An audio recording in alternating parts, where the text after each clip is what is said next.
So we are essentially up to chapter 17 of Kingship. So say a few words about the end of 16, which I think so death. Chapter 17 till the end of the book. Chapter 17, 18, 19, 20, and 21. That consists of two stories. First is chapter 17 and 18. That's the story of Micha and his idol. And then we have the last story in the book, 18, 19, 20, and 21, the concubine of Gibeah. So these two stories are the last 5 chapters of the book, and they are, one might say, part 3 of the book of Judges. Part 1 was the completion of the Yeshua story. Part 2 was a list of the judges, and part 3 are these 5 chapters, these 2 stories at the end. One of the questions that is raised is, what is the relationship between the last 5 chapters and the rest of the book? So, for example, are they simply a separate 2 stories which were thrown in at this point? Are they related in some way to the book in general? And that question is related to a different question, which is important for us, which is, what is the attitude of this book towards kingship? Because it's very obvious when you read the last 2 stories that the book feels minimally that kingship is necessary. Whether it's a perfect institution or not a perfect institution, that's a separate question. That without a king, you can't function, is clearly the impetus, the drive of the last 2 stories, which mention 4 different times in the last 2 stories that in those days there was no king. Not only does it mention it 4 times, that's the last passage of the book. There was no king in that time. Everybody did whatever they want, and whatever they want is clearly no good. Whatever they want is murder, anarchy, and you name it, civil war, the works. So clearly the last 5 chapters say minimally that without a king, we're in trouble. Kingship may be a great thing, may not so good, but you can't function without it. That's clear. No one disagrees with that. You can't really argue with that. The question is, what about the other parts of the book? What about the main part of the book, the judges, Gideon, etc.? There the argument was advanced by some that the book fundamentally opposes kingship. And that what you have at the end of the book is the way it's put together. You have 2 separate strands in the book. The main strand is opposed to kingship, and the end of the book is 2 stories which suggest that kingship is necessary. That was the position of somebody like Buber. That was Buber's position. It was adopted by many. We have spoken about it tangentially in the past. I disagree with that approach. I don't think that's true. In general, I don't like that approach. Not that there aren't books that have different strands, there most certainly are. But I think in this particular case, it strikes me that, first of all, I don't believe things are thrown in haphazardly. So it strikes me that even if that were the case, now we have these 2 strands, I would still have to give the upper hand to what's written at the end. To me, the way you end something says a lot. Secondly, and we'll come back to this point later, because this is actually not relevant only to Sefer Shoftim. You have the same thing in Sefer Shmuel. Exactly the same thing in Sefer Shmuel. You have a story, compelling story, and the last 4 chapters of Shmuel are their own separate story, as it were. It's an integrated piece. And the question is, what is the relationship between the last 4 chapters of Sefer Shmuel and the first 51? Here too, there's a disagreement.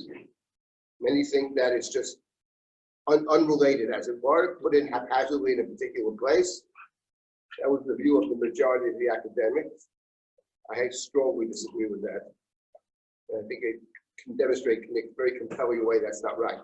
What's not right? It's not right that the last 4 chapters of Shmuel are not deeply connected to the fundamental themes of the book. That's a mistake, a bad one.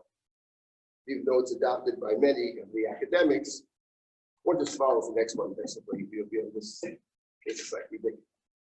the orthodoxies of the academy. But the point is, it is, I don't think it's right. And I don't think it's right here either. And I think that we have touched upon this in the past, whether the book of Shoftim opposes kingship. I don't believe it opposes kingship, even though there are a couple of stories which do suggest that. But maybe we'll come back to this as we finish the book. So we have weeks. We have today, next week, and the week after.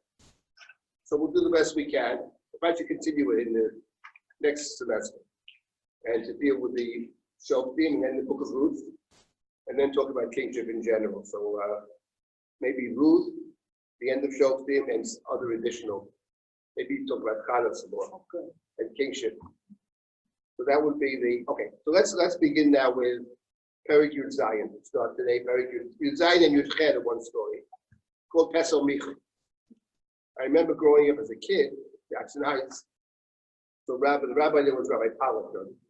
Yaakov died recently, Shalom. And I remember he used to gather kids together in his house on Friday night. He liked to go. One of his favorite topics was Pesel Micha. Don't ask me why.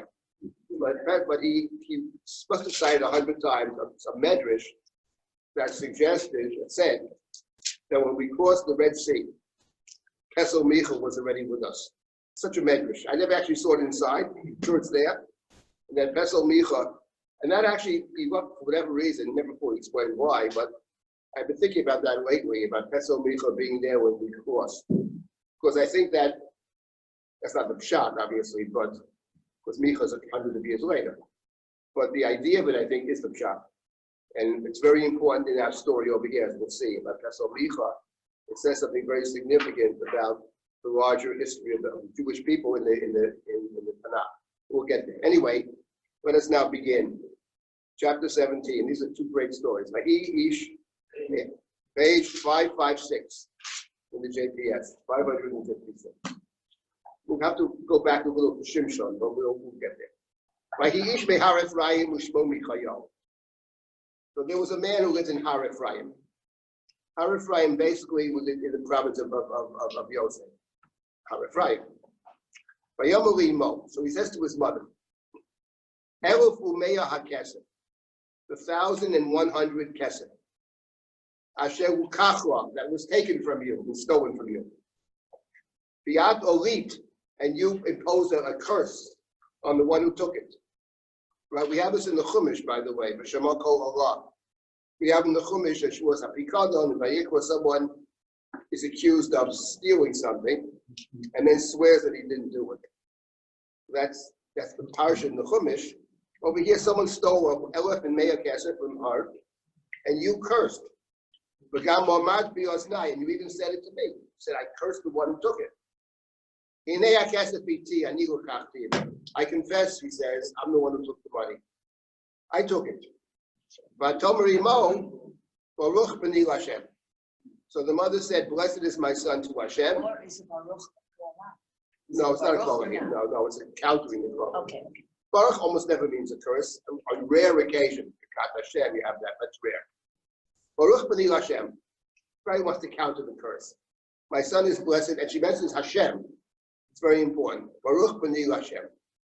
Now, when we read the verse, the first thing that strikes us, I think, is the number 1,100. Because the number 1,100 we encountered in the previous chapter. It's the amount of money the Philistines gave to Lelah. Oh, I forgot. I meant to bring in, start the class today with a little recording of music.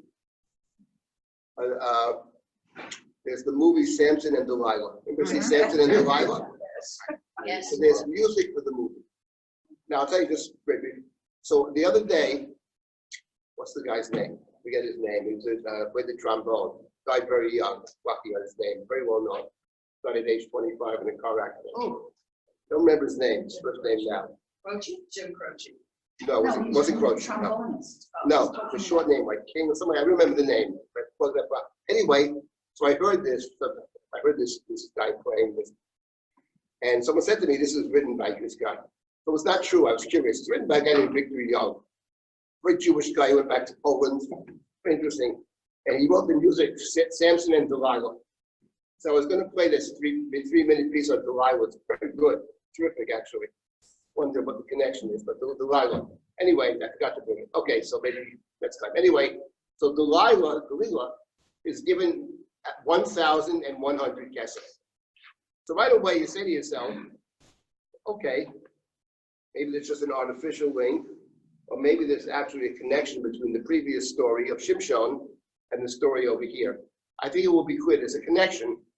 The question is, what is the connection? So we'll think about that. In any event, it begins with stolen money and a curse that is returned by the son to the mother. And the mother says, oh, blessed is my son. By Yoshev at Elifomea Kesef, he gives back the money. He gives back the money. Vatomri Mo. Hakdei shikdashti et hakesef Lashem biyodi livni. I have given it hektish. I dedicate the money to God, right? And I give it to my son. Now hold on to your hats here. Lasot pesa u'masecha bi'ata ashiv elinah. So she says, and this is very important. She wants to dedicate it to Hashem. Yud Hey Vav Hey. She makes this clear. It's not avodah zarah in her head, but she wants to serve God through a pesel and a masecha. So pesel and masecha, those two words. First of all, pesel. Well, tasel pesel. I mean, it's first. It's Seres Hadibros. It's the very beginning of a Seres Hadibros. The first thing. I'm the God who took you out of Egypt. No other gods. And you shall make no pesel masecha. The pasuk itself doesn't seem to discriminate between a pesel God, Hashem, or another God. Can't really tell, but certainly pesel is forbidden.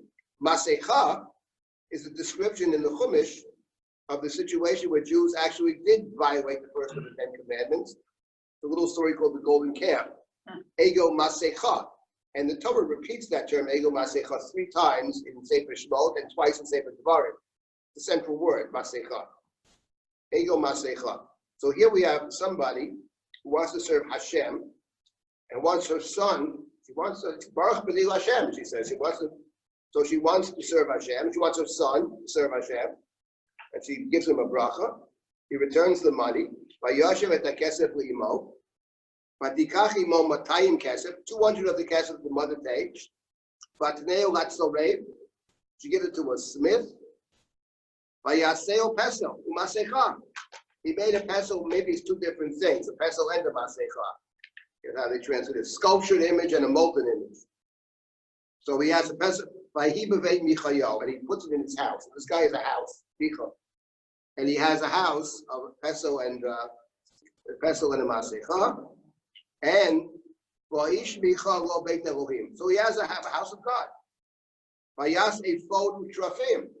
Not only does he have a pesel and masecha, he has a strange combination of 2 words, efod u'trafim. We find that combination elsewhere in the Treyosar, and there's a great discussion among many. What is the meaning of ephod over here? Because we think of an ephod as one of the priestly garments, which is what it usually means. But there is an argument that since it's always linked with trafim, not always, but sometimes linked with trafim, that ephod may have another meaning as well. Not just a priestly garment, but maybe some kind of image or some kind of idol. We have it, by the way. It comes up, this question, like many questions, comes up in the book of Shmuel. Right? You have in the book of Shmuel, if you remember when David, he's not King David yet, he's an anointed king, but he's running away from Shaul. And the first place he runs to, he goes to the city of the priests, called Nob. Goes to Nob.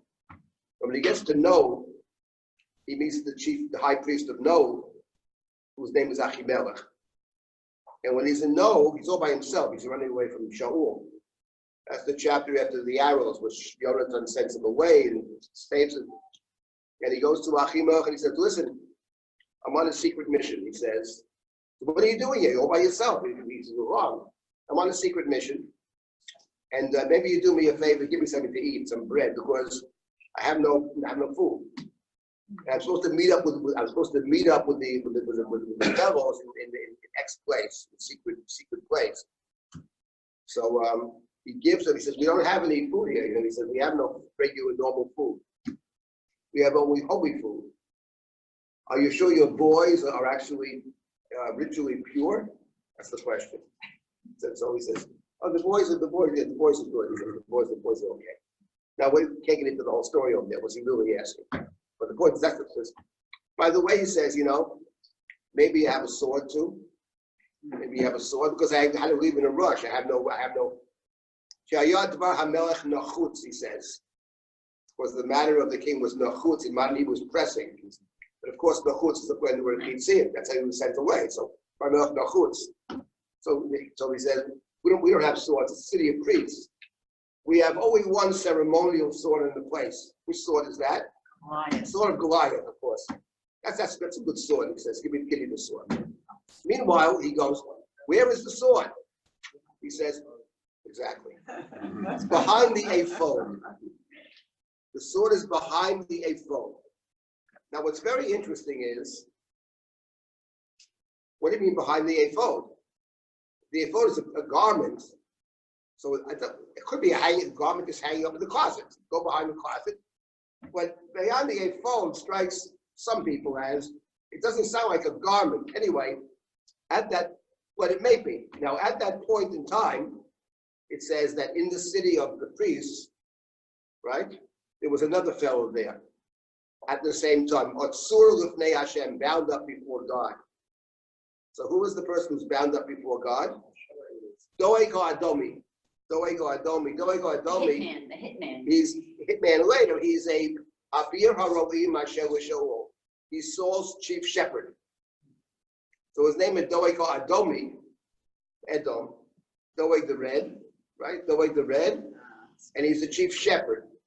So of course, who reminds us, of course, of David, who's a shepherd, and David is Admoni, right? And so he's there. So afterwards, so fine. So David takes the sword, whatever, and then Shaul is sitting in his little circle of very paranoid. There's nobody cares about me. You're all against me. My own son's against me. No one has mercy on me. Everybody's here conspiring against me. So Doeg speaks up. I saw David. He was in the city of priests, he said, and the priest gave him bread, and he gave him food.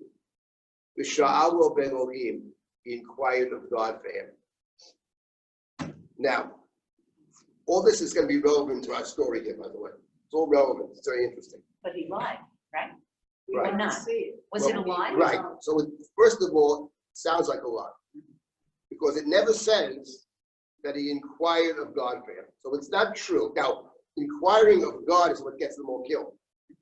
Because inquiring of God, I mentioned this here, it's relevant to our story. Because you often inquiring of God in the Tanakh, you inquire of God before you go to war. And since King Saul, at that point in time, basically after Amalek, King Saul doesn't fight any more wars. The only war he fights with 3,000 troops is to pursue David. Instead of fighting the enemy, he fights David. So presumably, if he's fighting David and he says, you're all against me, conspiring against me, he suspects that David is trying to kill him. And if the priest inquired of God for David, in Saul's mind, it could well be he inquired of God against me, against Saul. So when Saul hears this, he says he says, summon the high priest, you know. Now, what's interesting is, it doesn't say that he inquired of God. But what it does say in the story is that when David goes to get the sword is found acharei ha'ephod. Now we know that the ephod in the book of Shmuel is used to inquire of God. So it's quite conceivable, even if he didn't actually inquire of God for him, but from the standpoint of Doeg, who sees what's going on, walking past the ephod with his sword and whatever, so Doeg may have jumped to the conclusion that he inquired of God for David. That's what gets when Saul hears this, he summons the king, the high priest of No. Why did you inquire of God? Why did you do this? But he says, look, I did give him a sword, I did give him food. Why wouldn't I give him? He's his son-in-law, and he's a trusted general of yours. He doesn't know. But as far as inquiring of God, he didn't do such a thing. Didn't not such a thing. So what does Saul say? You're guilty. Guilty. You have to die. He turns to his men. Kill all the priests, not just Achimelech, kill them all. But the men refuse to do it. They won't kill the priests. So he turns to Doeg, says, you killed them. Doeg kills all the priests. One of them survives. What's very striking in the story is that afterwards, after they're all dead, except for one, who becomes David's priest, and he leaves with the ephod, or two, by the way. And David says to him, you know something, I knew there'd be trouble. I saw Doeg here. So David knows he's there, which is a shock. Anyway, why do I mention all this now? Apart from the intrinsic interest is that these elements will come up in the story over here. With the ephod and Trophim is one, but later on we have inquiring of God as well. So we'll see it. This is very relevant actually to us. In any event, so fine. So now, Micha has an ephod and Trophim. Vayimalei yad achad mibanav vayhilo v'chohen. The Malay Yad is a word we find often in the Torah. The Miluim was a dedication ceremony for the Mishkan. Right? It's a phrase we have in the Chumash, right? Of the Kohanim. So here he appoints one of his own sons by Hilo v'Chohen. He's a Kohen. However, it is a little bit strange given the fact that we have no evidence at any level, quite the opposite, that Micha himself was a Kohen. So he's making up his own temple with a pestle and Maseicha no less. And now he's appointing a Kohen in the temple, one of his own sons. All this was stolen money, by the way. Let's not forget that. Stolen and accursed money. And he appoints his son to be a Kohen. At this point, the book jumps in. Lest you be puzzled by this, my friend, says the writer. There was no king in those times. Everybody did hayashar b'einav. Now, the expression ein melech b'Yisrael, the expression ish hayashar b'einav yaseh, everybody did what was yashar b'einav, is actually taken from the Chumash, or so we parallel to the Chumash. And this is found in the Torah in Parshat Re'eh. Let's find this verse, very relevant. Where is it? Pasuk, let's see. Where is this Pasuk?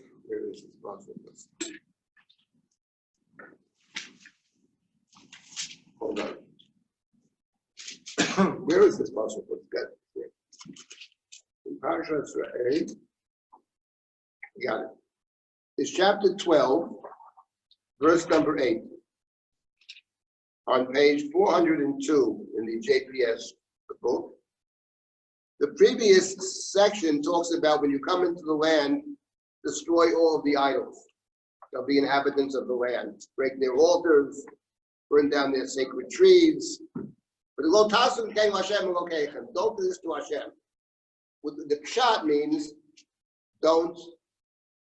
The pshat is not, don't burn down God's altars. Why would you have to even say that? That is the drush. Azarahu mocheket Hashem, to erase the name of God. Where does it say you can't erase the name of God? Usasum kein Hashem okechem. That's the halachic drush. But the simple pshat, as many have said, in the Ramban, I believe, the pshat is they have many altars in many places. Usasum kein Hashem okechem. Don't do that. Don't do that for yourselves, but rather set up one central place. Right? And set up one central place. And in verse number 8, Lo ta'asun k'chol asher anachnu osim po hayom ish kol hayashar b'einav. Don't do what we're doing presently. Everybody does whatever they want, which means they set up their own altars. Don't do that. Because we haven't yet come el hamenucha v'el hanachla. We haven't come to the resting place in the land. But once you come to the resting place, to the menucha and the nachla, there's only one central place for worship, for service, for carbon. You may, so the Torah says, slaughter animals and eat them yourselves. You want to eat a steak, that's okay. That was forbidden in the desert, by the way. the pshat, the rest of the Ramban explains. In the desert, if you want to eat a steak, you bring a carbon. Because the Mishkan's right there. So you bring your carbon to God and you eat it. Otherwise, you're a veggie. You can't. But the point is, when you come into the land, it's too far away. Because you have only one central place. If you want to eat the steak, you have to slaughter it. You have to do that. The slaughtering in the Chumash is actually sacrificial slaughtering. It's a sacred act. Shechita. The blood on it, throw the blood on the ground, and you can't eat the blood. So it has elements of carbon. We don't think of it that way today, you know what I mean? Yeah. But in the Chumash, it's that way. Eating meat is actually something just related to sacrifice. Otherwise, you don't eat meat. That's the Torah's point of view. In any event, but you can't just do in your own place, Ish hayashar b'einav, right? And actually, it's interesting that at the end of the section, verse 25, talks about the blood, is when he mentions blood. Lo tochlenu, don't eat the blood. Umandi tav l'chol v'necha acharecha ki taseh hayashar b'einei Hashem. So the Chumash plays the idea of yashar. Yashar, do my own thing, that's not allowed. But to be connected to the sacrificial service by throwing away the blood, that's ki taseh hayashar b'einei Hashem. So when you come into the menucha and the nachala, so the drush, which is the pshat, kilovatim ad ato ha-menucha, when you come to the menucha and the nachala, you have a central place. What is the Medrash Agad on menucha and nachala? Nachala is a Yerushalayim. What is menucha? When you come to menucha, then you can't have your own private sacrificial places. Now, what is the Jewish on it? Menucha means yes, calm and quiet. Nachla is a Yerushalayim. Menucha is a Shiloh. This is actually a very important point. Shiloh is actually, we think of Shiloh as very secondary to Jerusalem. It is secondary to Jerusalem, but it was a central place of worship, the Rambam says, for 369 years. And when Yirmiyahu, the prophet, goes, what gets him, first time he almost gets killed. He almost gets killed many times, actually. But what almost gets him killed in chapter 26 of Yirmiyahu is when he walks into the temple. It's actually a chapter that appears twice in Yirmiyahu. He walks into the temple and he says to everybody there, this place is going to be destroyed. And you may think it's not going to be destroyed. Let me tell you something. That's what they said about Shiloh. They also, Shiloh would never be destroyed forever. It was destroyed. And the same way Shiloh was destroyed, this place will be destroyed. At which point the priests of the temple and the so-called prophets say to Yirmiyahu, it may or may not be destroyed, but you're going to be destroyed. And right now, that's what almost gets him killed. So the Shiloh in Yerushalayim, Shiloh is the central place of worship. And that comes up in the story here as well. So Micha establishes his own temple in his own house with his own non-Kohen of the Kohen, with the pesel and the masecha and the trofim as well, right? So there's something deeply wrong over here. And the verse, in those days there was no king. And the point of the verse is, I think, among other things, was the idea of a king is to have one central government. The idea of centralization, which is the political centralization, is the king, but there's also the religious centralization. The book of Devarim is very much in favor of having one centralized worship, and it sounds like the reason for it is they're concerned when everybody does their own thing. You have a lot of things that borrow from the native inhabitants and their forms of worship. It's clear that that's the Chumash's concern, that you will imitate, either serve their gods, or the Ramban argues, interestingly enough, that you will take the modes of worship and you will adopt them for your own purposes. That was one of the big fights, until today, about what things in the synagogue are appropriate, inappropriate, etc. Big fight. But yeah, what do you want to say back there? Central to the king is that he's supposed to be constant with material. Right. He's supposed to be, let's be either reviewing it or kept in check by it 100%. So this is the first that we have in the middle of our story. Suddenly, in those days, there was no king. Ish hayashar b'einav yasa. Now, what is interesting to note as a small point is that the idea of doing yashar b'einecha, right? we have encountered in the previous story. Shimshon, right? When Shimshon sets out in the beginning of chapter 14, after his mother is, there's an announcement of his birth, and he's born in chapter 13.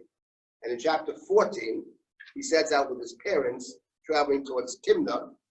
And in Timnah, he sees a woman, a Philistine woman. And he says to his parents, please take this, I want to marry this woman. And they object. Why do you want to marry from these Philistines? Find someone who's Jewish. No. Ota kachli ki yashra b'einai. She's the one who is yashar b'einai. You have exactly that expression. And now the question is, around this question is the question we had raised in our study of Shimshon. Is that an indictment of Shimshon or not? There are some people, the Mishnah actually seems to say yes. The Mishnah says in Sota, the Mishnah has a list of people. Mishnah discusses there, it's interesting, the idea of midah keneged midah, that you quid pro quo. What you sin with is the punishment. And the Mishnah has different examples of this. So one of the examples is Shimshon. His eyes. His eyes. Shimshon, straight after his eyes, he's blinded. In the last chapter, they blind Shimshon, they take out his eyes. He went after his eyes and he lost his eyes, which Yashra b'einai. So the Mishnah sees that Shimshon saying he Yashra b'einai as very problematic. As that verse says, you shouldn't do. I don't think that's the pshat actually at all. Nor do I think the Mishnah has to be read that way. I mean, I think the Mishnah is saying the following. Given the fact of what he does later, namely with Delilah, and there he falls in love with Delilah, which is the problem. So now, retrospectively, looking back at that first story, we can view that story negatively. But in my view, take it or leave it, I don't think there's the slightest sense in the story of Shimshon that the marrying the woman of Timnah is in fact problematic. And it says pretty clear on, and they didn't know that he seeks a pretext. Who the who is the question. Is the who Shimshon or is the who God? Is Shimshon acting on his own, but it conforms to God's will? Or is Shimshon actually understand that he's using the Philistines and the marriages and to fight with it from within the Philistine world, because he can't fight as a Jew. The Jews don't even want him to fight as a Jew. The Jews want to hand him over. So he has to fight from within the world of the Plishtim. So I personally don't believe that's a shot. That initially there's a problem. I think, and you could say retrospectively, the way somebody turns out at the end, and maybe what the Medrash sometimes does, it says, look, the guy turned out bad, so maybe he was always that way. It's certainly true that the potential was always there. Say, for example, Esav is a good example. We just read it pretty recently about Esav. So Esav, the Midrashim, Rashi is the leader in all this, saying terrible things about Esav. He has Esav doing every sin in the world, and he's a liar, he's a cheat, he's a deceiver, etc., etc., etc. And you read the story, you say to yourself, if there's a deceiver in the story, it's certainly not Esav, right? I mean, that's, that's. So where's Rashi coming from? I mean, you read the story and say, what? But where Rashi is coming from, I think, is two places. First of all, he's coming to what Esav actually becomes, which is Amalek and also Edom, which are very problematic. Then Rashi is picking up on something else, which is that it is true that in the story of Esav, he seems like he is much more of an innocent. On the other hand, what Rashi is picking up on is something which is true, which is the language to describe Esav, that whole business, is replete with negative words. Vayivez Esav et habechol ra. That's a negative word. Vayevo Esav Manasseh nevahu ayev. For whatever reason, the word ayev is a problematic word in the Bible. Which one? Ayev. Ayev. We don't think of it that way. Ayev. Describe the Israelites. Ayev is a negative term, okay? I'll tell you something else that's negative. Yodei Tzayid. A hunter is negative. The first hunter is Nimrod, which the Medrash attaches to Esav. She says, go and take it by Esav's Bigdei Esav Achamudot. And the Midrashim will talk about where do you get these garments from? They're the garments of a Nimrod, Bigdei Ganeda, which Nimrod has. In other words, the point that Rashi is either consciously or unconsciously picking up on is that the language to describe Esav is very problematic. The fact that he says someday I'm going to kill my brother is also problematic. The point is, there's something very problematic about this person. So Rashi, of course, interested in looking at Esav and what Esav becomes for Rashi, including Rashi's next door neighbor, probably. You know what I mean? The Crusaders and all this other business.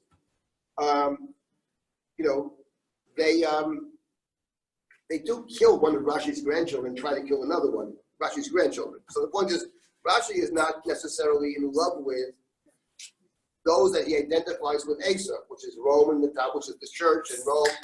So Rashi certainly is not favorably inclined towards Esav, and Rashi also was a great apologist for the Jewish people, etc.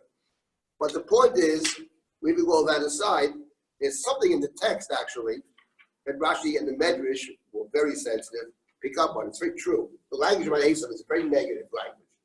So that's probably what they're doing with Shimshon as well. Shimshon followed his eyes, but it doesn't mean that from the beginning that's a negative. I think you can make a strong case, which I make, that's not so. And the woman of 10 minutes is explicit from God. Not Just explicit. look at the text. I know the text. What about it? So I know the Rakesh. No, it says stronger than that. It says that God did. That's the next pasuk. No, there's two psukim there. There's two psukim. The one pasuk is that there's two psukim in a row over there, right? Let's take a look. Let's see. Let's go to the text, as we say, right? Let's see. Where is it? It's chapter 14, right?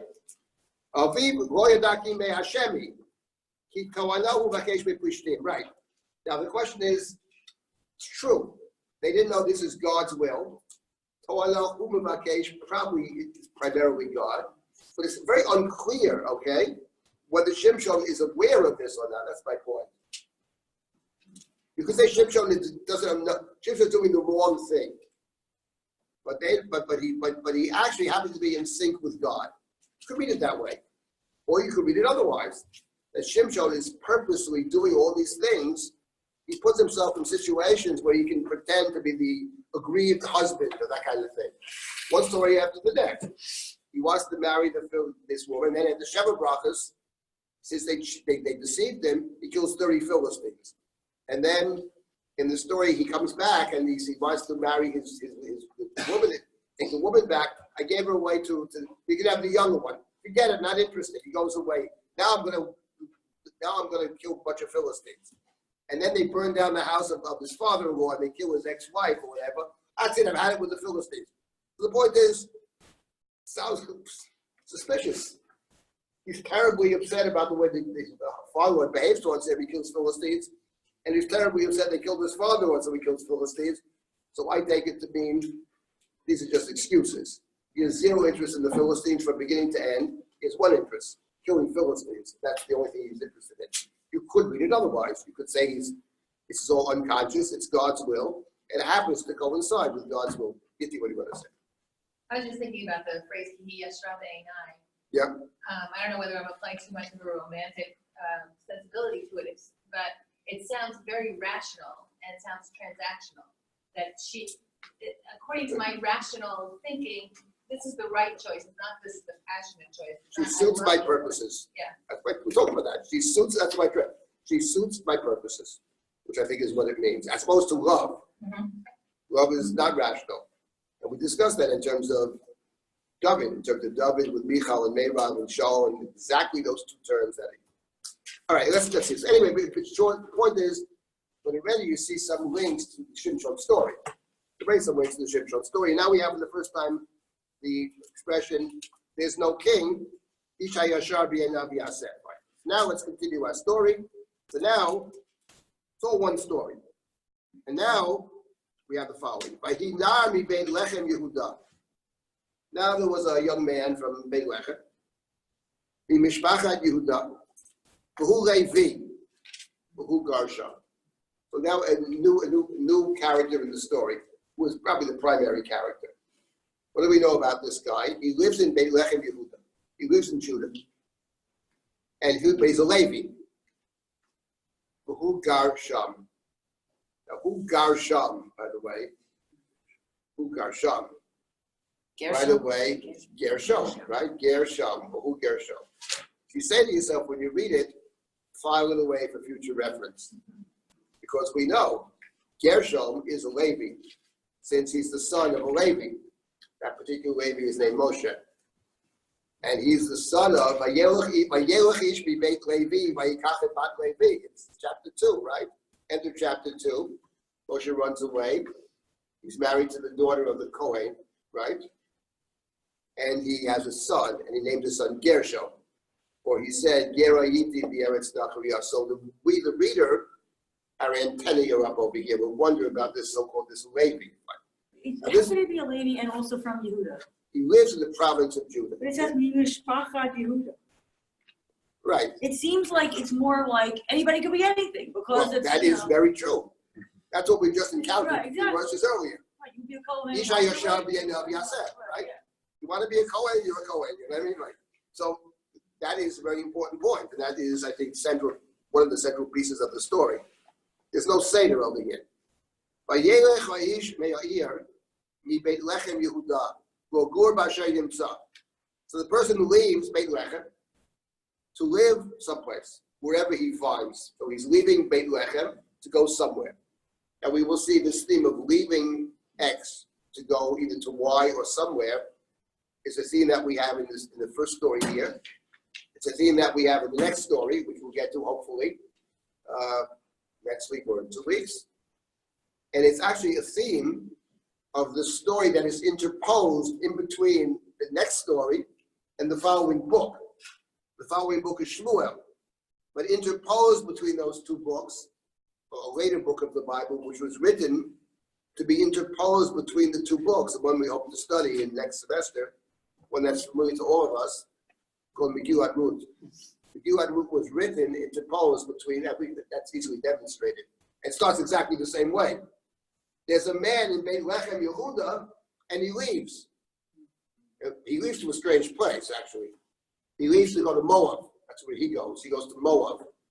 But he leaves Beit Lechem Yehuda to go to Moab. And I don't want to jump the gun. We'll talk about that. But it's a very strange move from Beit Lechem Yehuda to Moab, because what is Moab known for? Enemies. So we enemies. Child sacrifice. That is true. What else? Desert. Enemy of God. We hate Moab. Because Don't- they didn't bring it. Asher lo kidmu etchem b'lechem u'b'mayim. It's a place that doesn't give you lechem. The guy leaves Beit Lechem in a famine to go to a place, Moab, which doesn't give you lechem. Anyway, the point is, what? Yeah, Altotzaris Moab is true. I mean, don't bother them, they shouldn't bother you, basically. You don't. Okay, so anyway, so now we have the story of this guy who leaves his place. He leaves Beit Lechem to go anywhere. Vayavo har Ephraim ad Beit Michal lasot darko. So he happens to be traveling. He passes Bar Ephraim. So he leaves Yehuda to go to Ephraim. And he's going on his path. Vayomer lo Michal me'ayin tavo. Where are you coming from? Vayomer lo Levi Anochi. He Beit Lechem Yehuda. Anochi alecho gur b'asher emtza. I'm not going any place in particular, you know? It's like the Malach says to Hagar. Hagar, from where are you coming and where are you going? And Hagar answers, I'm running away from Sarah, my mistress. But she doesn't say where she's going. But she doesn't know where she's going. Going nowhere. But she knows she's running away from. Sometimes we have to leave something and we don't know where we're going. But usually it's better to know where you're going. In any event, I'm going any place. Like I'm leaving. Says Micha, stay with me. And be for me an Av and a Kohen. Kohen we understand. What's an Av? Good question. Literally a father. You have it in the Chumash. Joseph. Vayisimeni la'av l'paro. Could be related to Avrech as well. Vayisimeni la'av l'paro. Av is a father figure, a counselor maybe, advisor. So you stay with me, he says, right? Now the one who's the Av is very young. He's an Av. He's younger than Micha, presumably, who has his own children who function as Kohen. And you will be a Kohen because he's not a Kohen, but at least he's a Levi. You know what I mean? So he's Kohanim are from Shevet Levi. But not every Levi is a Kohen. Every Kohen may be a Levi. So he says, you stay with me.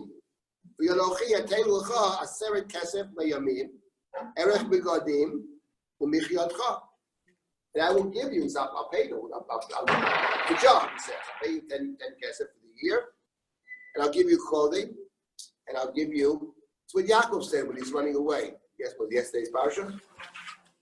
It started, lechem, lechol, beged, lubosh, right? And then, vayashem, in this place will be the temple. So, I'll feed you, all expenses paid, you get a little salary on the side, you'll be my Kohen. That's what Micha says to the Levi. I'm looking for a Kohen.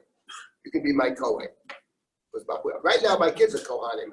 We're not a Kohen. We're not Leviim either, So this way, okay? Do you understand the thing about the digits, the numbers? This story is full of 10, 100, 1100. Right. Samson's story is full of 30, 300, 1,000. Yes. I have nothing to say about it. No, I'm not saying it's a bad question. Good question. I haven't thought about it, so I'm not going to waste people's time. Now I want something to think about. Thank you for the question. Now we have the next verse. That's when you jump out of your seat, the next verse. Next verse is, Vayoel Halevi Loshevet et Aish. Vayi Hanar Lo Ki Echad Mibanav. The Levi, I want to before that, I'm sorry. The end of verse number 10. Vayelech Halevi. Vayelech Halevi. What does that mean, Vayelech Halevi? He's not going anywhere. He's staying, actually. What is Vayelech Halevi? So here, actually. It can't mean he went. The Levi is traveling from Beit Lechem. He comes to the house of Micha.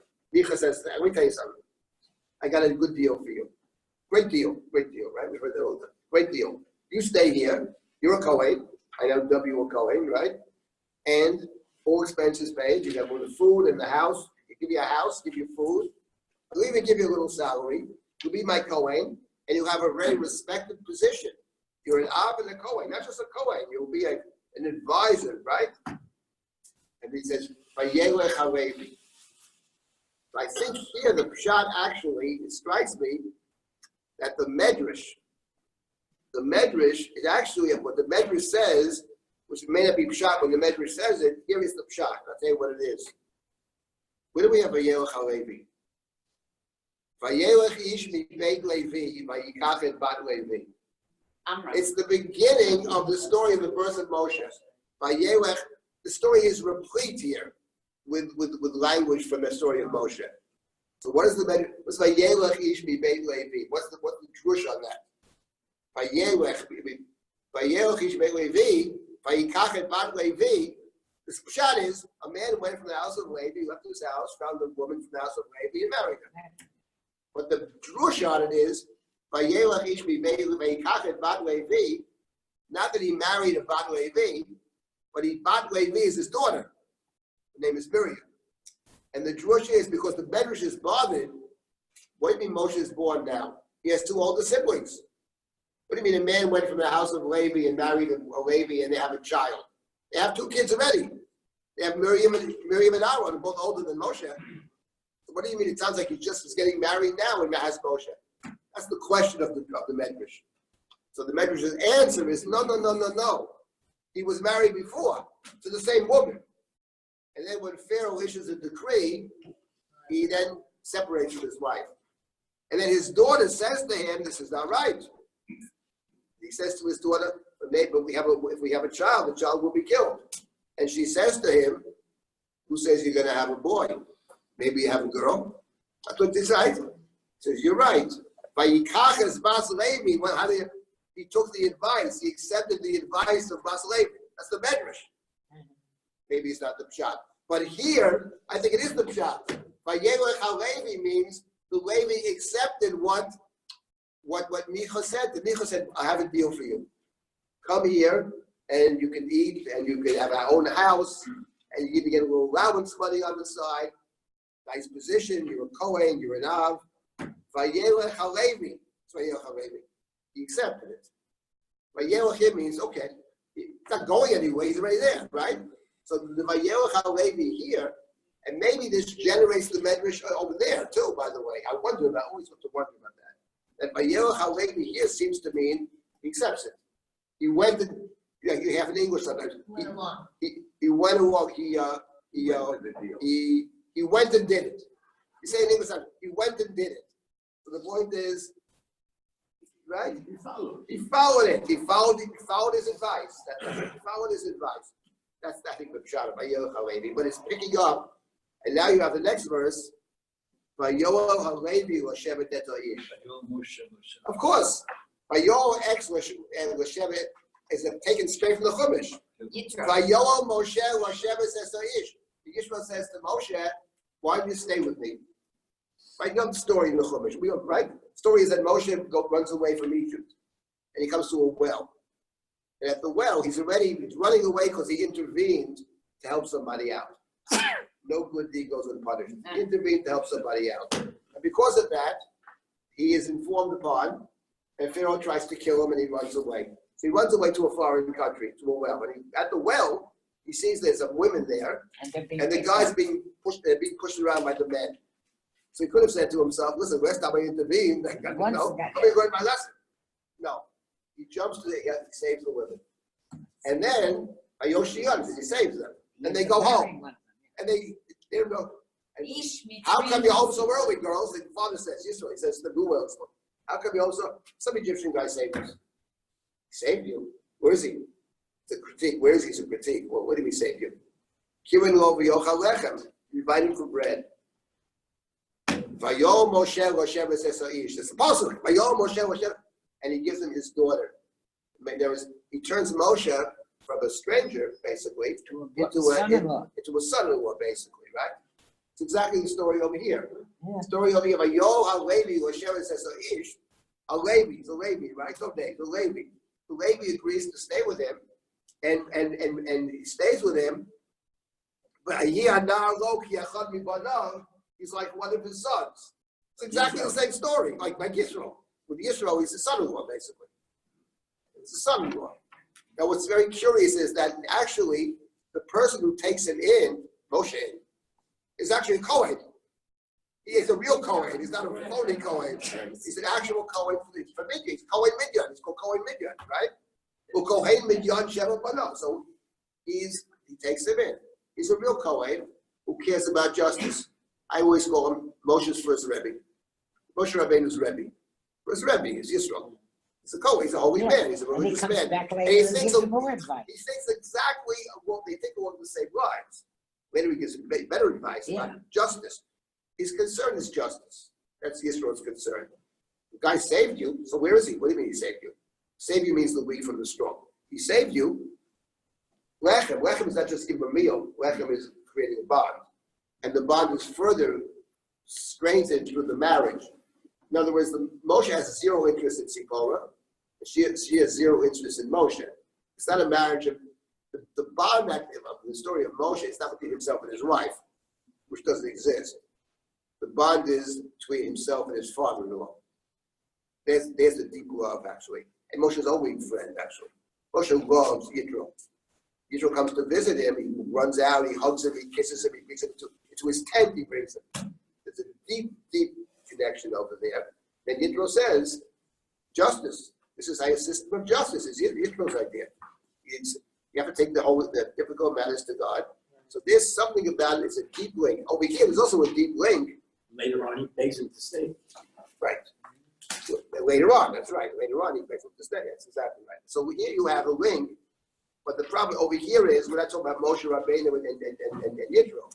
We're talking about Micha, with his little house of idolatry, and the non-Levi Kohen, and now you have a Levi, Vayol HaLevi Yoshevet et Ha'ish, and he's like one of his sons. Vayim HaLevi Chad Yad HaLevi, Vayhilo HaNar Kohen. So the Nar is now a Kohen. Rabbi B'vei Micha. Vayom Micha, Atoy Yadati, Ki Eitiv Hashem Li, Ki Haya Li Halevi Lukalei. Now I know, says Micha for sure, it's all going to be well with me. God will Hashem, because I have, right?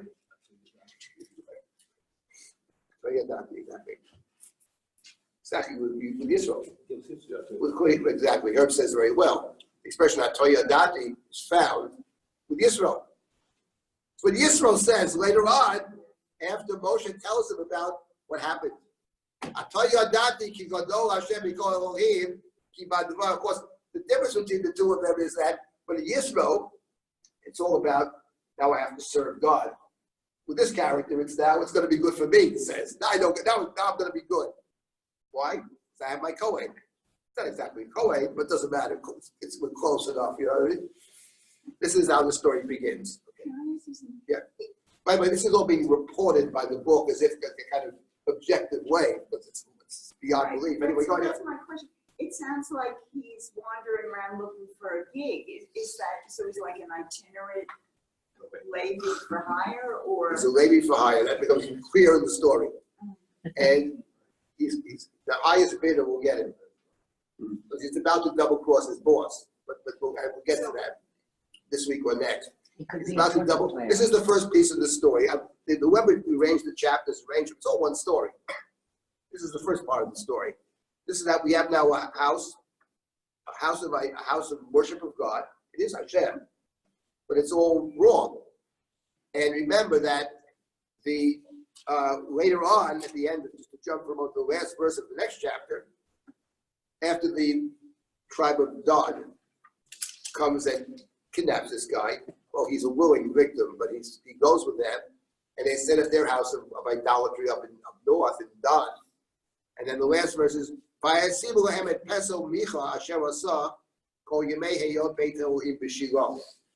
all the time that the Shiloh exists, in other words, the point being is, there is a central place of worship.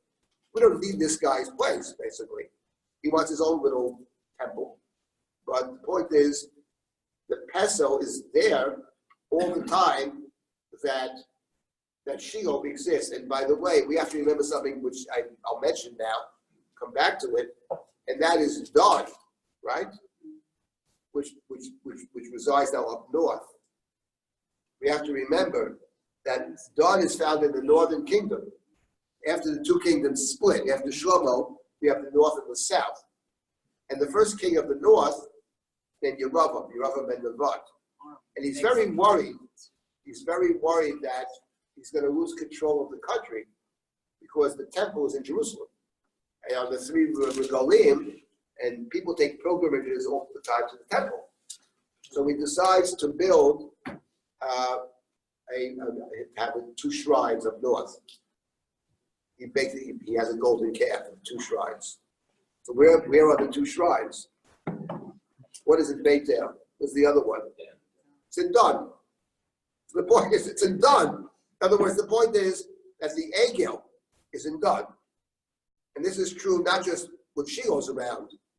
It's true all the time Shiloh's around, but it's true when Jerusalem is around as well. In other words, the point about Pesel Micha, this is what I mentioned in the very beginning, Rabbi Yaakov Pollack always quoted. He never explained, he just liked to quote it. But the point is, what Pesel Micha represents, actually, is the truth that even when things are going well, it doesn't mean that there aren't many other things happening beneath the surface that are problematic. They may not actually come to the fore, but they're always there.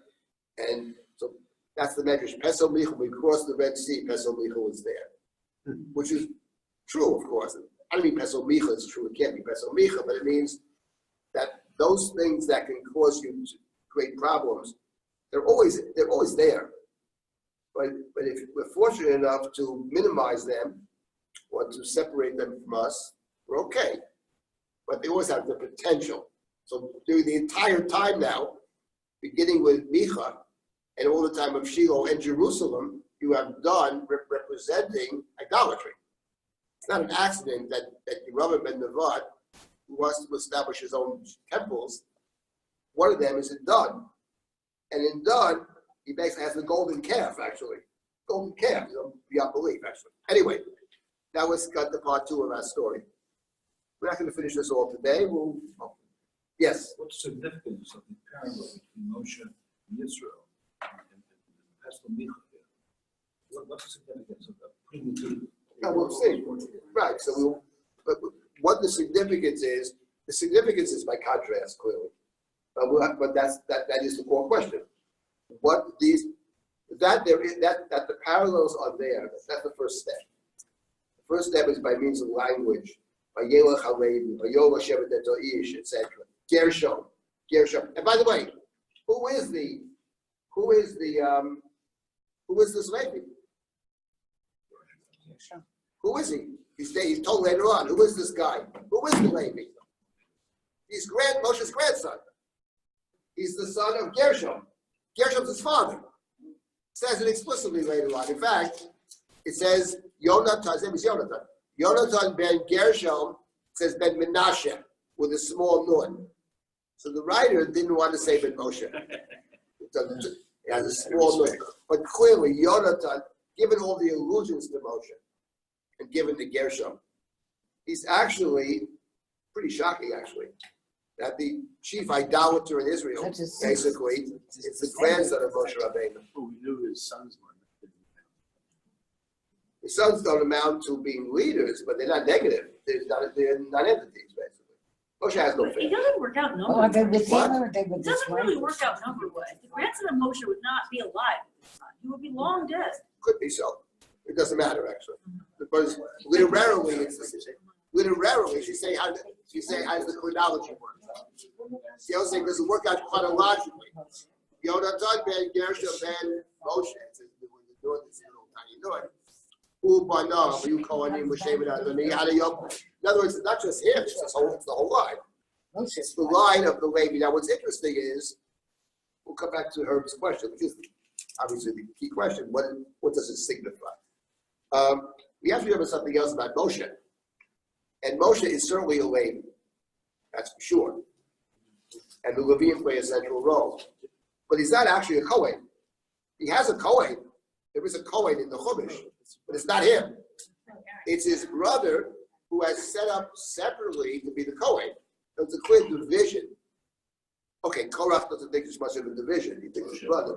But Moshe, even though Moshe may sometimes function as a Kohen, in the Miluim, that's true. But fundamentally, when you think of a Kohen, it's Aaron a Kohen. So Moshe is Dafka non-Kohen. He's not a Kohen. He's a leader, he's a Navi, but he's not a Kohen. So there you have, it's interesting, there you have the Kohen, and in the next story, Moshe negotiates with God. Aaron Achicha HaLevi, he's called. Aaron's also a Levi, but he's a Levi who becomes a Kohen. Through a whole process, he becomes a Kohen, so with Miluim, etc. So you do have this the Levi and the Kohen being separate, is something very central in the Chumash. Here, clearly, you can do whatever you want to be, because before the Levi shows up on the scene, his own sons are the Kohanim. And now he's very happy as a Levi. Levi, at least the Shevet Levi, is Kohanim from Shevet Levi. Now we continue part two. Part two is all in part one. Vayamim Haim, here's how it's done. Vayamim Haim ein melech b'Yisrael. We've heard this before. Same thing repeated, obviously for effect. In those days, there's no king. Now we're going to tell another story. Maybe worse. This story is even worse than the first one. Okay, we'll start it now. What time is it now, Mr. Blanket? 25 minutes. 20? 25 minutes. You have That's all we 25 have? minutes. All right. Okay. Vayamim Haim ein melech b'Yisrael. Uvayamim Haim Shevet Hadani mivakesh lo nachalav l'shevet. Ki lo nafla lo ad hayom hahu. B'toch Shiftei Yisrael b'nachalav. Now we have another story. In those days, the tribe of Dan was seeking land. And what do you mean seeking land? They have land, actually. And we more or less know where the land is. But they go naflalo means they did not succeed in actually capturing the land. They have land, they know exactly where it is, but they were unsuccessful in fully capturing the land. And therefore they are setting out to get a different piece of land. That, I would say, is clearly, from the standpoint of the Book of Shoftim, a total no-no. And that's totally forbidden. They're going to be And we stealing know from this not just somebody from else's Shoftim. land. Excuse me? They're going to be stealing from some other Jew's land. Well, they're going to steal from some non-Jews, but they're going to steal. But that's not even the point. The point is, In the book of Yoshua, it's clear to the tribe of Menashe and Ephraim go to Yoshua and say, we want more land. And Yoshua says to them, no, capture the land you were given. You can't capture it, work harder and capture it. You can't get on the land. The land is divided by lottery, by go-roads. God divided the land. You can only take what's given to you. You can't take anybody else's, and you have to take what's yours. And that's in Yoshua, that's in Shoftim. So the idea they're seeking other land because they couldn't possess the land they were given, that's a non-justification in this book. Work harder. But no, they're going to seek other land. What am I saying? They're going to do Ayashar B'Yeinehem. Now, the tribe we're talking about is Shevet Dan. Cannot be lost upon us that the previous story is about a man from Shevet Dan named Shimshon. So we have another link to the previous stories. It's not, we'll have to understand the link, but the link is clearly there. And the intro, Also, Ein why? Melech Israel, Yes. is not just an introduction to a story, but is telling us in a normal circumstance, this Shevet would have gone to discuss this sort of. He would have discussed it. The leader probably would have said, as Yoshua said, Take a hike. exactly. Capture. Maybe we can give you some help over here, but this is your land. You got to capture it. You can't just do your own thing. The idea of the king is a centralized authority, whether it's a religious authority for the temple or the king's political. You can't just run around doing your own thing, because if you run do your own thing, end up with anarchy and civil war, which is what you're going to have in these stories. This is about anarchy. They're going to run off, and when people do their own thing very often, they make decisions based on their own personal interest, you end up with bad decisions. וישלחו בני דן ממשפחתם 5 אנשים מקצותם, אנשים בני חיל, בצרה ומאש שאול, we had those names in the previous story of Shimshon, ולרגל את הארץ ולחקרה, ויאמרו עליהם, לכו חקרו את הארץ, ויבוא הר אפרים עד בית מיכה, ויורידו שם. Here we have a story, they want to capture land, want to take land. So we have a story of the Meraglim here, Vayiragum. They're sending out spies prior to conquering land. This we have seen in the Chumash, in the story of the Meraglim. We saw in Sefer Yoshua, in the story of Rachav. And now we have another story where spies are being sent out, 5 of them, to look and see what land is available. What land is available. This is freelance. Freelancing, total. Right, exactly. Freelancing, exactly. Nice way to say it. They're on their own. The civil spies, they're headed out someplace. Once again, by the way, the parallel of the two stories is clear. In the first story, it's about one guy who leaves his home to go wherever he finds employment or whatever it is, Basher Yitzah, which we might say, what's so bad? But it becomes clear in the story what's bad is it's all about himself. No matter, he doesn't care where he goes, actually. He just wants to make it in this world. Wherever. And now we have a tribe doing this. The tribe decides we need, and they're stopping off, lo and behold, in the house of Micha. Hema makes Micha. Vehema Hikiru and Kol Hadar Alevi. For some reason, they recognize this, they've seen this guy before. Maybe in his travels, they encountered him, and they recognize his voice. They recognize his voice. This is the 5 spies. The 5 recognized? spies. Okay. The 5 spies who are 5 very Mercenaries. powerful Bnei Chayim. These are 5 warriors. The tribe of Dan in general, by the way, in the Chumash, are described as very great warriors, right? It's actually interesting, the description of Shevet Dan, right? Dan Yodin Amo Yaakov's bracha to Dan, Dan Yodin Amo Ki Echad Shebtei Yisrael, as Rabbi says, Dan is like one of the leading tribes in Israel, even though their mother was Bilhah. They're one of the leading tribes. Yidan Nachash Alei Derech Shefifon Alei Orach. That Dan is a tribe like a snake who crawls on the road, who bites the horse, and the rider falls off. That's the blessing of. So the description of Dan, now a snake may not be the most positive description, might prefer a lion. But Dan is the warriors, and here they're described as powerful warriors. And Shimshon himself, that's supernatural. But he is from Shevet Dan. In any event, they are. What? Is there a connection between the war of the 5 kings and the 4 kings, the gracious, with Ram, are you going to find Don? Is there any connection here between the 5 and the 4?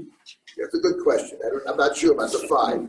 But Don is mentioned there too. Don is there as well, yes. Don is there mentioned as the northernmost boundary, which Don is actually, it's interesting.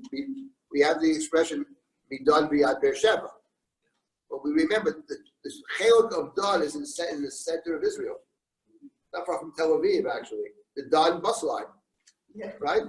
That's why it's called, that's not serious, that's why it's called Don. Bus line in Tel Aviv is Don. Because Gush Dan is called. That's where Don is. Don is not up north. Don becomes up north when, by the way, there's no evidence that the tribe of Don has forsaken their own territory. This is additional territory. It's not in lieu of, it's in addition to. Which is maybe also even more problematic. Who asked them to second taking more? But they don't give up their original space. So Don is actually not up north. But Don beyond Beersheba, that was the story that you mentioned in chapter 14 of Bereshit. Abraham chases the 4 kings to a place called Don, which is north of Damascus, it says. So,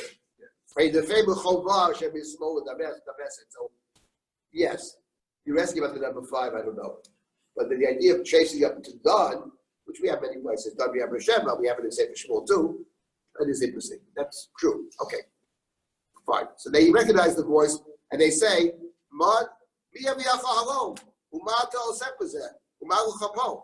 who brought you here? Why are you here? In other words, maybe they see a kindred spirit, just like they are willing to leave their space and go elsewhere, seeking fame and fortune. They see this young man they recognize him. What are you doing in this place? You're not from here. What is this? Well, why are you here? They have an interest. So he says,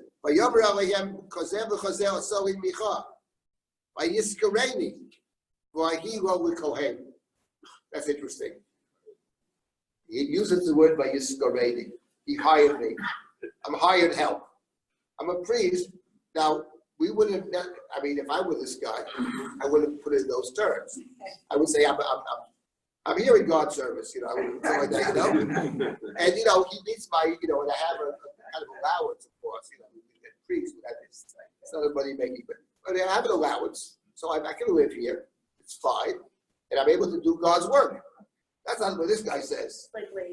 He's already planning. In other words, the point is, I am rented help. Already suggest. I'm not saying He's ready to jump. He could write. He's available to the highest bidder. That's what he's really saying. And of course, the tribe of Dan is hearing this. But what are you doing here? I'm rented help. He says. I'm not from here. I'm just for rent. So this already is planting a seed. Let's say he doesn't know where it's going to go. But that's interesting how he sees his job. I'm rented by this guy, and I'm Gun rented as for a hire. priest. Gun for hire. Gun for hire, exactly. Paladin. We have right. Right. This is it. So it's this is so fine. So now we have the following. Vayomru, they say to him, Shalna be'Elohim v'neidah atatzliach darkeinu asher anachnu hochim aleha. So they say to him, since you're a priest, and we mentioned Ephod earlier, Ephod and Trafim. Ephod and Trafim in the Bible are used to inquire of God. The Ephod and even the Trafim. In fact, the Ramban al Torah, I don't think this is the shot personally, but the Ramban says when Rachel steals the Trafim, why did she steal the Trafim? So the Ramban thinks she stole the Trafim because she was afraid that if her father had the Trafim, he would find out where they are, like a GPS. That's the Ramban. So the Trafim, you ask a question of the Trafim, and the Ephod we know. So they say to the priest, since we know there's Ephod and Trafim, so why don't you? We have a question. We're on a certain path. Are we going to succeed or not? By Yobu Kohen, doesn't say the Kohen inquired at all. By the way, Kohen says, "L'chu shalom." Hashem darkachem Hashem telchu ba. He says, your mission you are going on, right? God views with favor the mission you are going on. So he says, I give you my haskama. It doesn't say he actually consulted, but they're asking him as a Kohen who consults God. What does God think about this? I mean, what does God think? God's in favor. Whatever you plan to do, God's on your side. That's the answer. Right. Now we have one thing I think can be said for certain in the story. God is not on their side. That's for sure. God doesn't like, well, let's put it this way. The writer of the story certainly doesn't like it. And I presume the writer of the story presumes that God is on his side. Okay. All this is being reported as the Bible typically does in the most objective way without supposedly taking a position. They come to a place called Laish. And they see the people who live there. And here's the description. Yoshevet Levetach, Kimishpat, Sidonim, Shoketu Boteach, Ein Machlim Davar Ba'aretz, Yoresh Etze, Urechokim Hema Mitzidonim, V'davar Ein Lahem Imadam. So there's an interesting description and syntactically a difficult description of the people. So let's see what stands out in this description. First of all, the word that appears twice is the word beta. They live in security. They are a secure people. That's number one. That appears twice. Beta. Number two, they live shokate. They live in quiet. They have nothing to do with anybody else. Davar Elohem Madam, which has a double meaning, I think. They live in isolation. But also they have no davar with anybody. Davar often means conflict. Peaceful, settled people. Peaceful, settled people, no conflicts, but they're also far away from anybody, and they don't have protection. And here, I would read the following way. The one difficult part of the verse, V'yein machlim davar ba'aretz yoresh etzer, which is a difficult verse, as JPS says, be of Hebrew uncertain. I think what it means is this, that v'yein, they don't have, the word v'yein covers two things. Number one, ein machlim davar ba'aretz. Isn't that melech? Would that be kind of like a tiny play on a word, just backwards and forwards, melech, malchlim, like there's nobody there to protect That is possible, but I think even more than that, there's something else. That is a possibility. Ein machlim davar, possible. Ein machlim davar, let's see how they translate ein machlim davar. No one in the land to molest them. Ein machlim davar. It may be they'll play with Melech. And I would say v'yein yoresh etzer. Now yoresh etzer is a Hebrew term as well, modern Hebrew. And etzer can mean a ruler, actually. A what? A ruler, R-U-L-E-R. V'efes otsur v'ozul is translated, they had no otsur. Zayam, you have it in Shmuel. When God speaks to Shmuel in chapter 9, and God said the day before, and then Shmuel sees Shaul coming towards him. Vayomelo Hashem, Ze yatzor b'yami, Ze yatzor b'yami.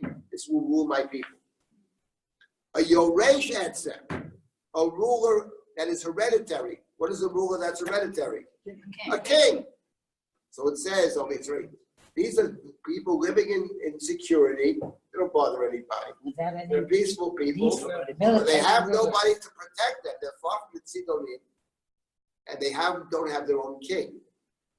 And of course, the point of the story is when you don't have a king to protect you. Earlier, when you don't have a king in the story, it's an anarchy. It's a balagan, basically.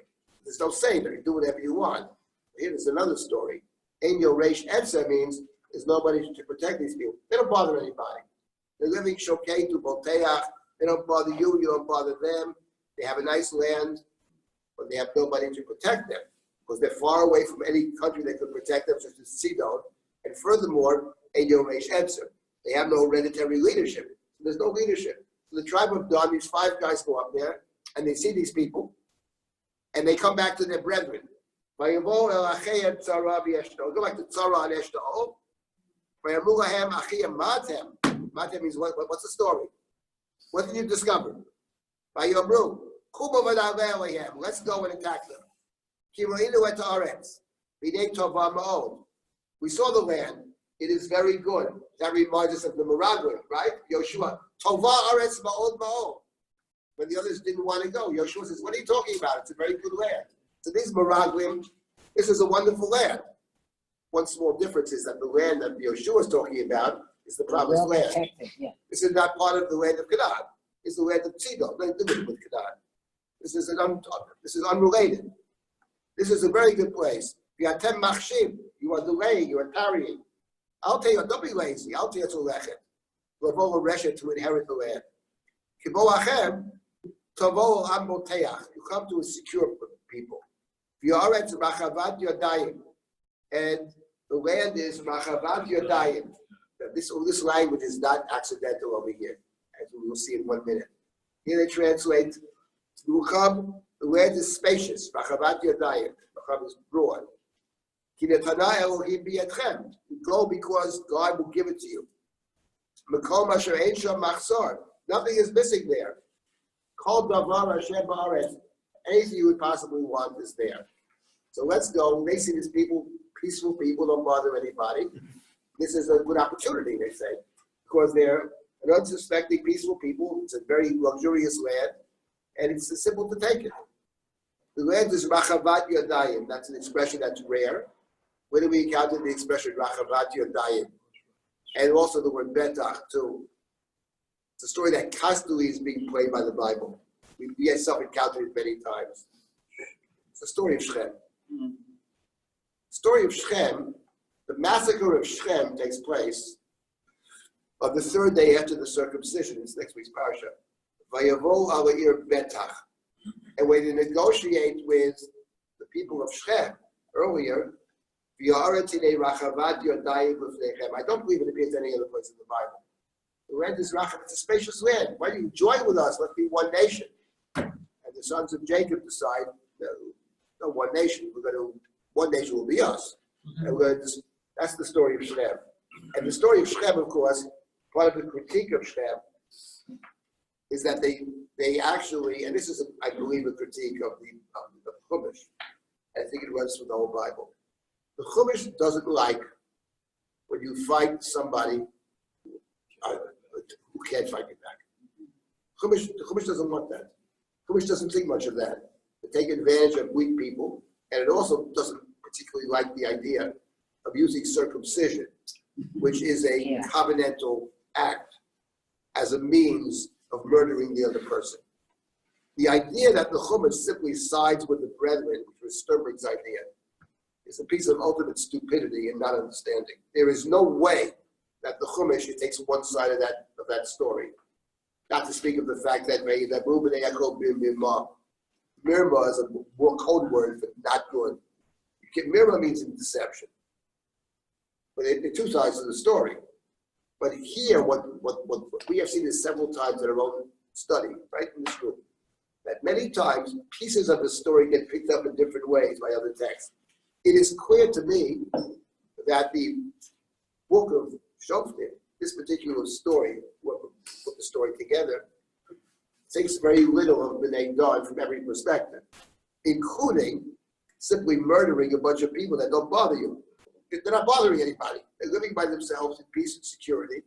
They don't bother anybody. They have no quarrels with anybody. They do their own thing. The idea of seeing this as an opportunity to destroy them and take their land, and you're a place you shouldn't be in the first place because you have no right to that place. You have your land. You're such a Giborim, capture the land you're in. And we refer to it as being Yoresh. What? And we refer to this as being Yoresh. Yoresh Etzer, right. One who is, well, the answer is a Yoresh, but true. It's their place, basically. That's clear. So you are actually dispossessing people from a land that you have no rights to. What do you want to say, Lynn? What strikes me is that what you've got a description of a little land, a little mid place, which is like a little mini paradise. Right. Everything good is in that land. Right. And so we're going to have to go and disrupt it. Right. And we're not going to end up right. making our own little paradise of it. Right. We're going to make a warlike land out of it. At the center of which is going to be Pesach U'Maseichal. Let's not forget that. I mean, the point is, what I love about this at the Tanakh, how the writing is very objective. Just it doesn't take a position. Just describe what they're saying. You say you scratch your head. So, whoa, what is this? Yeah, doesn't Don stay back when they should be fighting with the Torah? Yes, they do. So Don Lama Yagur on a yoke. right. So Right. they're when they should be fighting. When they should be fighting with the others, Right. they should be joining with Klal Yisrael. they're busy with their ships. And over here, and they set out Easy to target. capture land which doesn't belong to them, and not doing what they should be doing. So there is a critique actually over here. Now, you can't, well, the story appears in chapter 17. In the previous story, we had Shimshon. So the question is this aligned with Shimshon? Is it similar to Shimshon? Or is it by contrast to Shimshon? That's the question. And we'll discuss that some more. My own view is fundamentally it's a contrast, but because it's a different situation. Yes. It's somehow similar to what's going on in the Parsha last week with Yitzhak and moving to Gerar. I mean, Dan is like, Gerar, Philistines. Yitzhak you're talking about. Yitzhak, yeah. No, I The think it's different, Philistines actually. and harassment and, hatred. No, the story of Yitzhak going to Gerar. Yitzhak goes to Gerar on the way to Egypt, actually.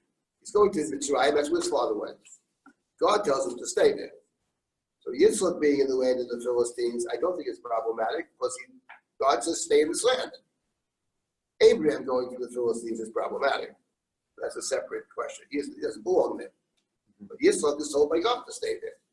Yitzhak's behavior in general, by contrast to Abraham, is much better. Yitzhak is a different person. Yitzhak is a person who it's very people don't have enough I think respect for the character of Yitzhak in the Chumash. Yitzhak is a person who's not out to save the world. He's not going to. But the relationships that he has are very deep, actually. In other words, he loves his wife, he cares for his wife, he prays for his wife. He's the guy who doesn't have so many relationships, the ones he has are very, very strong. And it's true that he is not perceptive in certain ways, but he's a very honest person. There's no deception with Yitzhak at any level, and his connections to people around him are extremely deep connections. And he stands His father also. What? He says, listen, he says, first of all, he only makes one excuse. I was afraid you'd kill me, which is probably true. But then when they throw him out, and he goes, why are you coming to me? You deported me and you hate me. He says it's straight. Oh, they have the whole story, of course. But anyway, I don't see the direct connection over here, but that is, yeah. Okay, now let's continue with this a little bit. We have a few more minutes here. 2 more minutes. 2 more minutes. All right, we'll have to continue next week with this story. It's a very compelling story. Fine. So now they have this. Fine. Notice the emphasis on Sarah and Eshtaol constantly being mentioned. So that's where Shimshon's story. Right. We'll see. We'll see about the story. There's another very interesting point about this we'll get to next week. So they set out with 600 men who are with their weapons. Now 600 is not a small number, but I presume that's not the whole tribe. You also, by the way, 600 men who set out come with their wives and their children too. So there's a significant contingent over here, but it's not the whole tribe of Dan. It's an additional settlement, greater Dan, let's call it, or something like that. You know what I mean? It's not all of Shevet Dan. But here they are with their 600 armed men, and where do they go? Vayalu vayachanu b'kiryat yarim b'Yehuda. Al ken karu lamakom ahu machane Dan aliyom hazeh. Hinei acharei kiryat yarim. We'll stop with this verse. I do want to say one point about this verse. They're traveling north.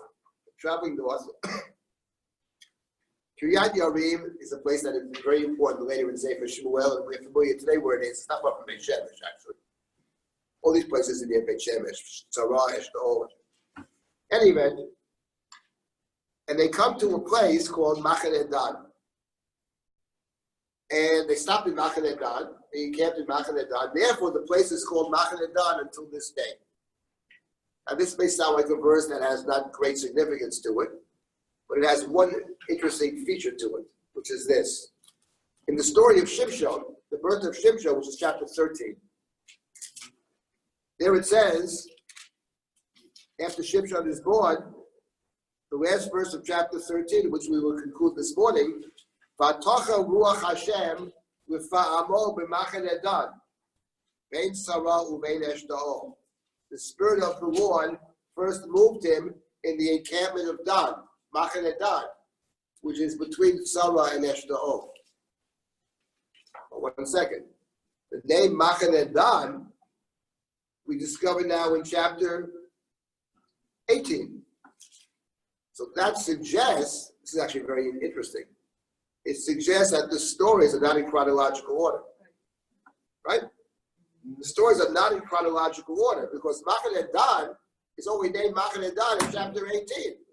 But in chapter, presumably, I mean, you could make the argument that the writer is staying in the place that is now Machane Dan. But it is certainly conceivable, or maybe likely, that the stories are not in chronological order. So that let's keep that in mind when thinking about the significance of the fact that the stories are not in chronological order. That the story over here of the tribe of Dan going north may be chronologically prior to the story of Shimshon. So we'll think about what that might mean for us in terms of understanding the stories. So we'll stop at this point. So next week I'd like to continue this. I'll finish the story of Pesach. We have 2 or 3 more weeks. We have 2 more weeks. 2 more weeks. We hope to have a program. We will have a program the week of Christmas Day about religion and ethics, which will be really interesting, actually. With Daniel Reinhold, should be very interesting. But okay, we'll continue with the story here. Then we'll start with the Negesh Bagiva. Don't finish it. And then when we continue in next semester, we'll do that and the Book of Ruth and other related topics. Okay, stop here then.